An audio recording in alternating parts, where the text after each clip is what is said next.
भद्रक जिलापाल चाषी बेशरे अचानक चढ़ाऊ पर धामनगर ब्लॉक कटासाही सेवा समवाय समितिर संपादकों को मंडी दायित्व हटाई दि जाएगी। विवादीय घटन संपृक्त संपादकों विरोध में व्यापक दुर्नीति अभियोग आनी बीजेपी दृढ़ कार्यानुष्ठान दाबी करिछि। बुधवार संध्यारे कटासाही पंचायतर बीजेपी पक्षर शहीद नगरଠାରେ एक सांबादिक सम्मेलन एभली दाबी सह जिलापाल कार्य को प्रशंसा करा जायछि। चाषी रमेश चंद्र नायकों पौराहित्य अनुष्ठित सम्मेलन में बालेश्वर भद्रक केन्द्र समवाय बैंकर प्राक्तन सभापति तथा कटासाही पंचायत पूर्वतन सरपंच रघुनाथ लेंका जोगदे दुर्नीतिर आरोप आनी। श्री लेंका कही कटासाही समिति गत किछि दिन मध्य दुर्नीति अराजकता सीमा अतिक्रम करिछि। सरकार कटनी छटनी को बंद करथिबा बेले एही समिति विभिन्न आଳରେ क्विंटाल प्रति पाखापाखि 8 ରୁ 9 किलो धान काटी दिया जायछि। उद्देश्यमूलक भाव चाषी धान को किणा न जाई पकाई रखा जाउछि। धान किणवा बेले ओजन में चाषी को शोषण करा जाउछि। एहार ज्वलंत प्रमाण भद्रक जिलापाल निजे अनुभव करबा परे समितिर संपादक विनय दलायଙ୍କ ठारू धान किणा दायित्व अंतर करिसेंति। संपादक एवं केतक मुष्टिमेय व्यक्ति मंद कार्य जोगु एही कटासाही समिति तार पूर्व प्रतिष्ठा हराई बसिछि। सरकार विभिन्न क्षेत्र में चाषी ऋण उपरे सुध छाड़ करथिले मध्य एमितिरे याको आदाय करा जाई अर्थ आत्मसात करा जाउछि।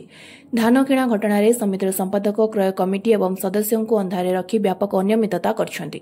जिलापाल परिदर्शन पर संपादकों असल मुखा खोलिबा एवं तांको उपरे श्रृंखलागत कार्यानुष्ठान निया जायछि। किंतु तांकर अनेक दुर्नीति अनियमिततार गुमर खोली नाही। एणु उपयुक्त तदंत करी तांको विरोध में कड़ा कार्यानुष्ठान पाई से दाबी करिसेंति। या सहित दिन दिन धरी खोला आकाश तले पड़ी रहितबा हजार हजार बस्ता धान को तुरंत किणवा दिगरे पदक्षेप नेबाकू सम्मेलन में बीजेपी पक्षरु दाबी होइछि। सामाजिक सम्मेलन में प्राक्तन सरपंच गयाधर नायक, प्रशांत पति, रामकृष्ण त्रिपाठी, चक्रधर बारिक, गंगाधर पाणिग्राही, उमाकांत नायक प्रमुख उपस्थित थिले।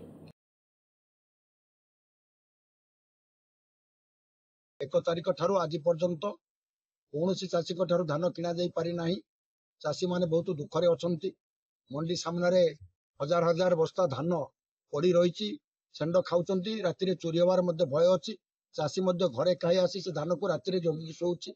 तेणु यही परिप्रेक्षी निश्चित भाव में समवाय विभाग अधिकारी मान निर्देश देवे क्या जड़े धान किणवार दायित्व दे चाषी मान तुरंत धान किणा गले चाषी मैंने उपकृत हे। ना चाषी मान दुख दुर्दशा कंटारू आसी मोहरघरे पड़ा जहाँ से परिस्थिति लोक न कि चाषी लाभ सहक जाऊँगी।